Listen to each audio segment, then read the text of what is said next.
नमस्ते। मेरा नाम है हर्षिता और आप देख रहे हैं दी लल्लन टॉप। और आज द लल्लन टॉप अड्डे पर हमें ज्वाइन किया है अहाना कुमरा ने। सबसे पहले अहाना, आपका बहुत बहुत स्वागत है हमारे शो पर। Thank you Harshita. आपकी अपकमिंग मूवी जिसका नाम है बावरी छोरी, जो कि 11 जनवरी को एरोस नाउ पर रिलीज होगी, उसके लिए आपको बहुत बहुत शुभकामनाएं। Thank you. तो शुरुआत उसी से करते हैं। बावरी छोरी किस बारे में है? मतलब इस फिल्म में ऐसा क्या दिखा आपको कि आपने इसके लिए हाँ कर दिया?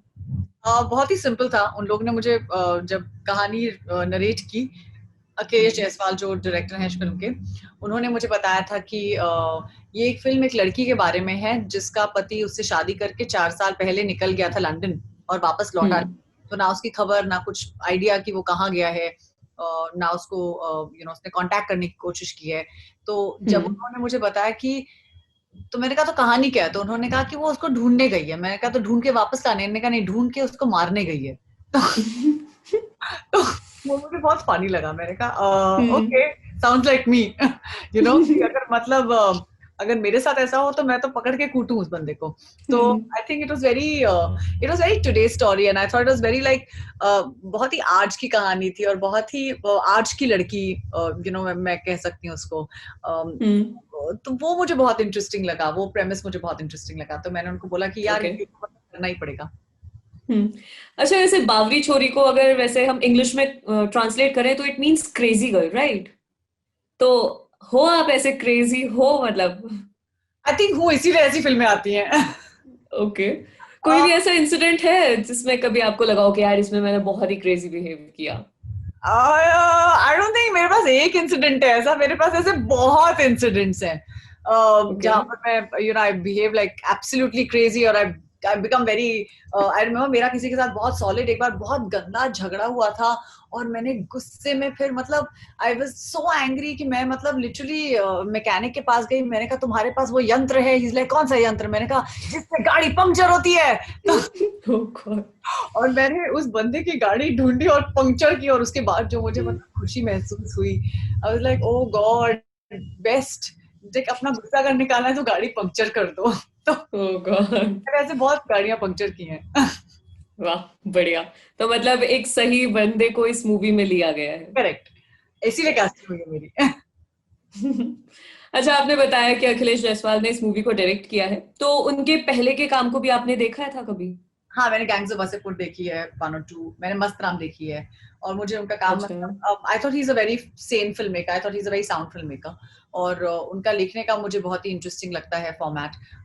तो hmm. I was happy to collaborate with Akhilesh. Akhilesh एक बहुत ही अच्छे राइटर हैं and I think he should I get to work on a film that he is also written, क्योंकि ये इन्होंने लिखी नहीं है। हालांकि इन्होंने ओके। लिखी है, लेकिन I feel that I want to work on a film that he writes और like a show that he writes, because अभी वो बहुत शोज लिख रहे हैं। अच्छा, अभी आना ये कोविड-19 का टाइम था और ये 10 महीने जो गए हैं, जो बीते हैं, उन्हें उन्हें हम सभी को बहुत कुछ सोचने के लिए, विचार करने के लिए मौके दिए। तो जी। आपके लिए ये टाइम कैसा था?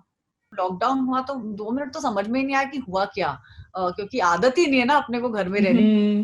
तो it was really difficult for somebody like me who's never stayed home for so long or not worked for so long, क्योंकि अगर अगर हम शूट नहीं करेंगे तो फिर एक्टर्स के पास काम नहीं है। It's right. Literally like that ना, क्योंकि हम लोग को तो hmm. Physically we have to be present for shoot. So I remember hmm. That मुझे पहले 2-3 दिन तो समझ में ही नहीं आया कि हो क्या रहा है, चल क्या रहा है मामला। उसके बाद फिर obviously then it started sinking in, कि अच्छा you can't go out at all. अच्छा अंडे लेने भी नहीं जा सकते, अच्छा ब्रेड लेने भी नहीं जा सकते। It's one of those thing that it starts sinking. Hmm. But I think कि घर में इतना काम होता है। मैं अपनी बहन के साथ रह रही थी and she is majorly hmm. Into fitness and stuff. तो उन्होंने मुझे बहुत ट्रेनिंग करनी शुरू की। 6 बजे उठा देती थी, तो I had to make sure कि मैं अरे। 10 बजे सो जाती थी। तो मैंने काफी हम्म। वर्कआउट किया, मैंने काफी हिट ट्रेनिंग की, मैंने काफी फिजिकली अपने ऊपर काम किया। I worked a lot on, I saw a lot of shows जो मैंने देखने बंद कर दिए थे entirely। हम्म। बिंज वॉचिंग तो खैर हो ही रही थी हाँ। दुनिया भर की, बट आई थिंक कि मैंने इसलिए नहीं देखे थे क्योंकि मेरे पास समय ही नहीं होता था कुछ भी देखने का। हम्म।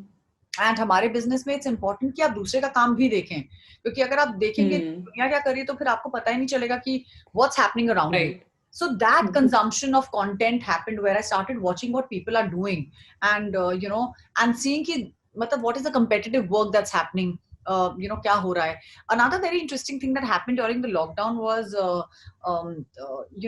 I just think like just being, and just being fearless.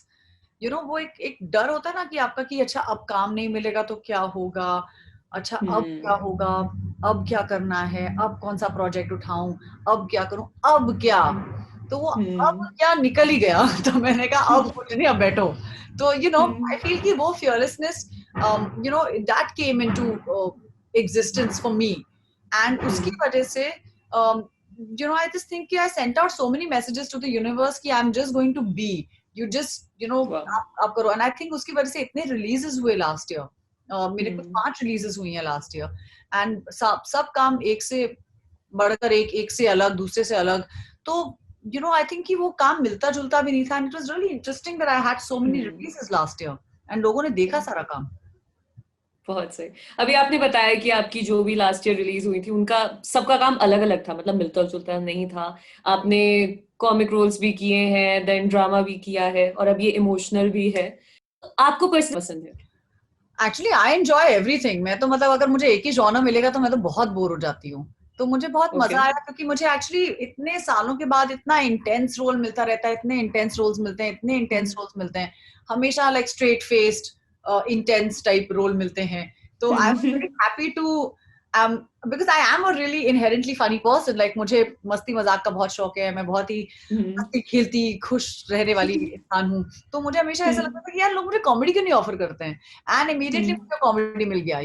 The minute I thought about it. अब मैं बैक टू बैक एक तो कॉमेडीज कर रही हूँ. So I feel that it's a good space for me to explore, because उसमें timing का बहुत काम करना पड़ता है. सो आई जस्ट फील कि I like every kind of role, but अगर मुझे वो रिपीट टेलीकास्ट होगा तो फिर मजा नहीं आएगा. हाँ, वो थोड़ा बोरिंग हो जाएगा. ओके, अब 2021 को आप किस तरीके से देख रही हैं? मतलब क्या उम्मीदें हैं, क्या लग रहा है कैसा होने वाला है? मैं तो कोई उम्मीद के साथ ही नहीं जाती. उम्मीदें मत रखो, कुछ पता नहीं. लास्ट इतनी उम्मीदें थी और क्या हुआ. सच में. But I feel that as I said कि मेरे पास ना कोई विश लिस्ट है, ना मैं रेजोल्यूशंस पालती हूँ, ना मैं ये सोचती हूँ कि यही करूंगी इस साल तो ये करके रहूंगी, अरे ये तो पाके रहूंगी. मेरी ऐसी कोई विश लिस्ट नहीं है. मेरा बस ये है कि अच्छा काम करो और काम आता रहे. बिकॉज अभी आई थिंक वो मोमेंटम बढ़ा है जहां पर लोग अच्छे एक्टर्स को ले रहे हैं, एक्टर्स को रिकग्नाइज किया जा रहा है, एक्ट्रेसेस को काम मिल रहा है, एक्ट्रेसेस के लिए अलग अलग रोल्स लिखे जा रहे हैं. सो आई फील कि वो इतना अच्छा समय है अभी सबके लिए that I want to concentrate on that a lot more than कि मैं बैठ के ये विश लिस्ट लिखूंगी, मुझे इस सो एंड सो डायरेक्टर के साथ काम करना है, मुझे इस एक्टर के साथ. नहीं, मुझे जो काम मिलेगा मैं वो करूंगी. मुझे जो डायरेक्टर बोलेगा मैं वही करूंगी. जो डायरेक्टर मिलेगा मैं उसके साथ काम करूंगी. जो मेरे साथ काम करना चाहेगा उसके साथ मैं काम करने की कोशिश करूंगी. ओके. सो हाना, आपकी पर्सनल लाइफ में या फिर आपके एक्टिंग करियर में अब तक की सबसे बड़ी लर्निंग आप किसे मानती हैं? जो भी लगाओ यार ये बहुत ही वो था. आई थिंक मेरी सबसे बड़ी लर्निंग लिपस्टिक थी. काफी बड़ी लर्निंग थी वो मेरे लिए, और वो मेरे लिए बहुत ही इंपॉर्टेंट और लैंडमार्क फिल्म रही है. क्योंकि आई रिमेम्बर कि जब वो फिल्म बैन हुई थी तो हम लोगों को एक भी मतलब थिएटर में या टीवी पे एड्स अलाउड नहीं थे उस फिल्म के, क्योंकि वो सेंसरशिप में चली गई थी, बोर्ड के डिस्प्यूट में थी. एंड वो पूरी जो मार्केटिंग हुई है उस फिल्म की, एंड एकता का बहुत बड़ा हाथ है उसमें. एंड हमारे जितने पैनल डिस्कशन होते थे ना, क्योंकि जब बालाजी टेलीफिल्म्स ने वो फिल्म उठाई तो वो फिल्म मतलब it just took another U turn only all together. And जितने भी पैनल डिस्कशंस होते थे उन सब में रत्ना आती थी, कोंकणा आती थी, Plabita, there was Alankrita, there was me. And बहुत पैनल डिस्कशंस बहुत औरतों के साथ हुए. And it was so interesting because हर औरत का एक पॉइंट ऑफ व्यू था. कुछ ना कुछ मतलब simple things यार. What I stopped doing, I stopped buying sanitary napkins with that brown paper bag after that whole panel discussion that I had, because एक panel में I think Coco brought up this whole thing कि पता नहीं यार ये लोग chemist क्यों भेड़ने की कोशिश करते हैं वो brown paper bag में, as though I'm very embarrassed of my own periods. And I was like, yeah, I don't know why I buy that, so it's वो दिमाग की बत्ती नहीं जलती थी उससे पहले. I think so many conversations happened around lipstick, जिसकी वजह से मतलब थोड़ा मतलब मेरी भी दिमाग की बत्ती जली. मैंने कहा हाँ यार, how is it that I have allowed myself to be represented in a way that I don't want to be. I don't want my generations to watch me. I don't want a young girl tomorrow sitting in Lucknow and going like यार मुझे acting करनी है लेकिन मुझे यही roles करने पड़ेंगे अगर मुझे मेन स्ट्रीम में जाना है, या मुझे आई थिंक कि मेन स्ट्रीम में आजकल कैरेक्टर्स की ज्यादा रिक्वायरमेंट है as opposed to like main heroines पर से. यू नो, सब हीरोइंस को भी अब कैरेक्टर रोल्स करने पड़ रहे हैं बिकॉज सब लोग कैरेक्टर्स देखना चाहते हैं. आई स्टिल रिमेम्बर जब ये आपकी मूवी आई थी लिपस्टिक अंडर माय बुर्का, तो हम लोग उस टाइम कॉलेज में थे एंड हम फर्स्ट शो देखने गए थे, एकदम भागे हॉस्टल से और जाकर हमने देखा वो, और बहुत अच्छी लगी थी वो. जब हम आ रहे थे मुझे अभी याद है, हम सभी मतलब एक अलग ही पर्सपेक्टिव लेकर निकले थे और बहुत ही अच्छा काम था उसमें आपका. वही सब लोगों का वही था बिकॉज आई थिंक सब लोगों को ऐसा लगा था कि पता नहीं कितनी क्या सेक्सुअल फिल्म होगी ये वो फलाने. हाँ, और जब बिल्कुल हटके एकदम, क्या था ये तो कुछ और ही निकला. एंड ये मुझे पता है बहुत लोगों का सेम रिएक्शन था. एंड ये एक्चुअली ये मेरी फेवरेट स्टोरी है. बट लिपस्टिक जब हम लोग जब वहां गए थे, टोक्यो फिल्म फेस्टिवल गए थे, तो मैंने पहली बार ये फिल्म टोक्यो में देखी थी विद जापानीज ऑडियंस. और वो हम लोग पता नहीं होते हैं लाइक हा हा हा करके थोड़ी सा मतलब हर चीज जो सीन्स होते हैं जिसमें हम लोग ऐसे हंसते हैं. तो मैं प्लाविता और अलंकृता गए हुए थे. एंड आई स्टिल रिमेम्बर कि हम लोग यू नो मैं देख रही हूँ फिल्म में, मतलब आई एम गोइंग लाइक हा हा हा, ना गोइंग लाइक अरे कोई हंस ही नहीं रहा है तो मैं क्यों हंस रही हूँ अकेले. So like forget it. Film करना कोई तो द जापानीज ऑडियंस वो लोग हमेशा ऑटोग्राफ्स लेते हैं. They are very like sweet, very lovely audience, you know. तो they were like अच्छा वो लोग सब बेचारे खड़े हैं ऑटोग्राफ लेने के लिए. तो एक लड़की खड़ी थी हमारे बगल में एंड मैं अलंकृता प्लाविता और हमारे बगल में एक ट्रांसलेटर खड़ी थी जो कुछ कह रहा था उसको ट्रांसलेट करके हमको बता रही थी क्या बोल रहे हैं वो लोग. तो आई रिमेम्बर कि एक बंदी आई, उसने जोर से अलंकृता को झप्पी पाली. तो मैं मतलब मैं और प्लाविता एक दूसरे को देख रहे हैं, माजरा क्या हो क्या रहा है यहाँ पर. तो फिर suddenly she said to Alankita, she's like, how did you know my story? And she had tears in her eyes. And I was like, हे भगवान, मतलब यार ये जापान में एक बंदी की कहानी है, ये भोपाल में स्टोरी शूट हुई है, क्या बात कर रहे हो यार. Then you realize कि बॉस लाइक औरत की कहानी is the same, चाहे आप जापान जाओ, लंदन जाओ, अमेरिका जाओ, अफ्रीका जाओ. So I feel like a lot of women universally understand stories, you know, and very few stories resonate with a global audience, and that's what happened with the lipstick. So Ahana, अब हम आपके साथ एक rapid fire करने वाले हैं. आपने जिन भी एक्टर्स के साथ काम किया है मैं उनके नेम लूंगी एंड आपको उनका नाम सुनते ही बताना है कि आपके दिमाग में उनकी पहली मेमोरी क्या रही है. पहली मेमोरी? ओह गॉड. हाँ, मतलब सुनते ही क्या आ रहा है माइंड में. ठीक है, तो पहला नाम है नसीरुद्दीन शाह. टीचर, गुरु. ओके, देन दूसरा है रत्ना पाठक शाह. टीचर, गुरु. अरे यार कुछ अलग बोलना है, सब में से कुछ अलग. हाउ डू आई से हंटर वाली. ओके. रत्ना मैम जिस तरह मुझसे काम करवा सकते हैं ना, मुझे नहीं लगता कोई मुझसे उस तरह काम करवा सकता. क्यों ऐसा क्यों? एक्चुअली यू नो व्हाट, मैंने अपना पहला लाइफ का पहला नाटक जो किया था उस प्ले का नाम था बाय जॉर्ज, और वो प्ले डायरेक्ट किया था नसीर सर ने. But the play was about वो जॉर्ज बर्नेट शॉ का एक पीस है उसमें, इट्स कॉल्ड विलेज बूइंग. अगर आप कभी पढ़े वो तो आपको समझ में आएगा. It's about a village idiot which is a girl. So she is a lot like me. वो लंदन में है लेकिन she is a lot like me. And वो कैसे एक बंदे को ढूंढती है शिप पर.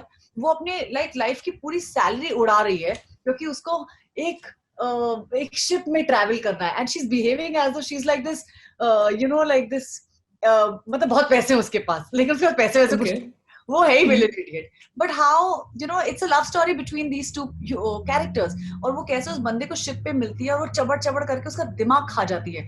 फिर इवेंचुअली वो बंदा उस बंदी को ढूंढता है और उसके विलेज में आ जाता है and he buys a job. So basically it's a beautiful relationship between a man and a woman, how people find each other.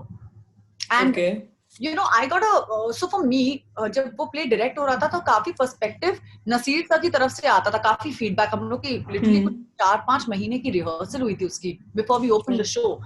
And मुझे जिस तरह Ratna ma'am used to tell me things you know about the way the perspective of the woman, because I don't think कि मुझे कभी किसी ने वो perspective दिखाया है. मेरे घर में तो छोड़ो, बात ही नहीं होती उस बात की.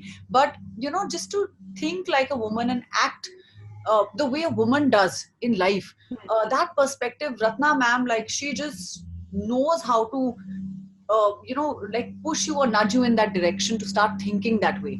And it's amazing what she does. Like conversations with her are absolutely fantastic. So Ahana, अब आप अपने upcoming projects के बारे में हमें बताइए. मैंने एक शो अभी शूट किया है हाल ही में. उस शो का नाम है कॉल माय एजेंट, और वो बानी जे एशिया और अपलॉज एंटरटेनमेंट में ने प्रोड्यूस किया है, और शो को डायरेक्ट किया है शाद अली ने. ये एक्चुअली एक नेटफ्लिक्स सीरीज है, एक फ्रेंच शो है नेटफ्लिक्स पे, उसका नाम है कॉल माय एजेंट. अगर आप उस शो को देखें तो आपको समझ में आएगा. Basically the show is about 4 celebrity managers, और वो कैसे बड़े बड़े जो एक्टर्स हैं उनकी लाइव्स को मैनेज करते हैं या उनके करियर्स को मैनेज करते हैं. और आई रिमेम्बर कि मेरे जो मतलब एवरी एपिसोड में आपको एक नया सेलिब्रिटी या एक नया फिल्म एक्टर या फिल्म डायरेक्टर देखने को मिलेगा, and they are playing themselves. So started show है, और I think it's coming out on I don't know which platform, but it's coming out I think mostly June July. हमें तो यही timeline दी गई है. So that was really fun. हमने अभी शूट खत्म किया है उसका. Okay. So Ahana, आपको आपके upcoming projects के लिए all the best, and आपसे बात करके बहुत अच्छा लगा. You are so full of life. Thank you so much for joining us. Thanks a lot, Harshita. Thank you so much. Take care. Thank you. Happy New Year. You too. Bye. Happy New Year. Bye.